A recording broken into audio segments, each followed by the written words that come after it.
Welcome everybody. Thank you for coming out to check out our wood heating and biomass seminar this morning.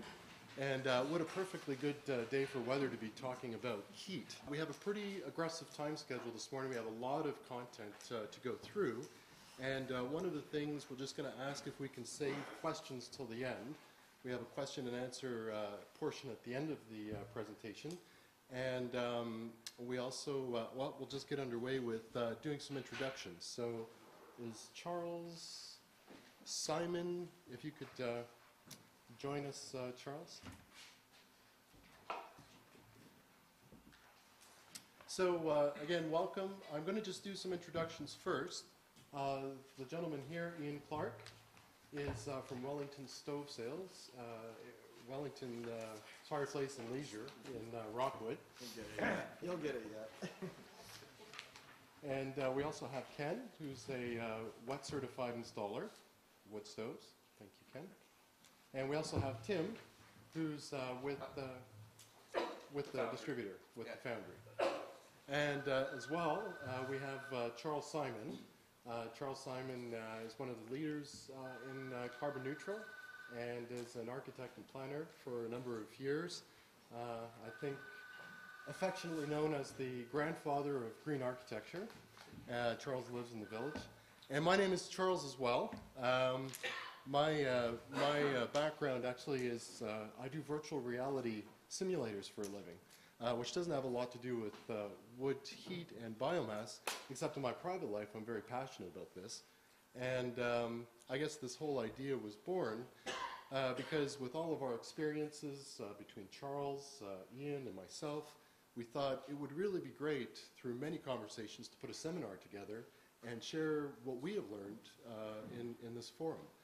So getting into our agenda, what we're going to cover, we'll start around 10:15 with the evolution of wood burning. So we'll talk about the basics of how wood burning has started, where it's been through, particularly in the last 20 years. Then we'll get into design considerations and the basics, so where appliances work best in your house, and also the basics of building a good fire. Moving forward from there, we get into the concept of pelletized fuel, which is also known as biomass fuel. And we also have a couple case studies from people in Eden Mills who use biomass fuel and wood heating. And then Charles at the end will talk about future trends and possibilities. And of course, around 11:45, we'll do question and answer period. So what are the goals? Why are we here today? This is part of the Eden Mills Carbon Neutral Initiative. So if you're here locally, you're probably familiar with it. But if you've come from afar, essentially what we're trying to do here is we're trying to aim to be the first village in North America to be carbon neutral. And as this seminar relates to the goals of carbon neutral, you can see from the graphic, we're basically looking at three aspects to achieve this. One is to reduce or to conserve.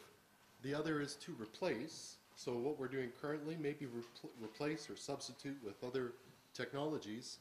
And finally, to balance out and better absorb what it is that we produce versus what it is that we can absorb into the soil. As it relates to this seminar,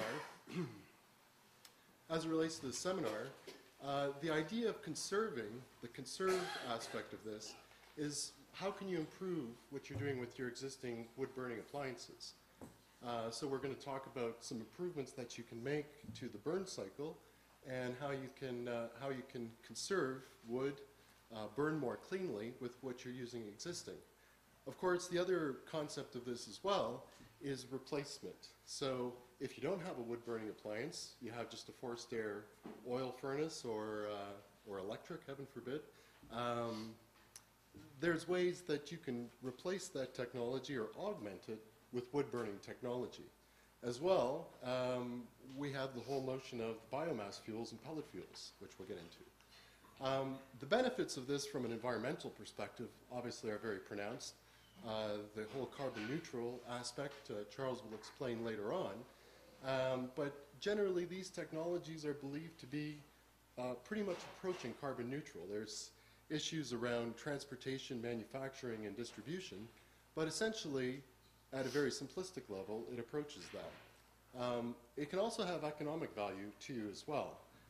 When later on I talk about our case study, in my wife and my situation, these strategies can actually save you money. So it's sort of win for the environment, and it can also benefit you economically. And we'll get into some of that as well.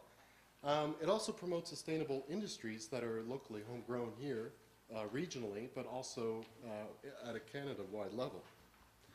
So moving forward, the one thing when we start to get into all the technical, all the aspects of the presentation, I think the one thing that I wanted to point out is, as humans, and one of the things that I really gravitate towards, is we love radiant heat.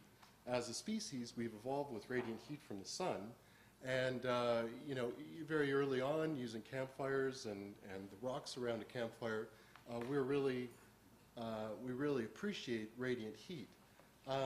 So as it was in the primitive times, so in the modern times as well, the thing that I have really appreciated is the notion of enjoying radiant heat as opposed to the blast furnace that blows hot air all over the house. If you're using an appliance, maybe you find this, or if you've not, it's something to really look forward to if you choose to pursue that.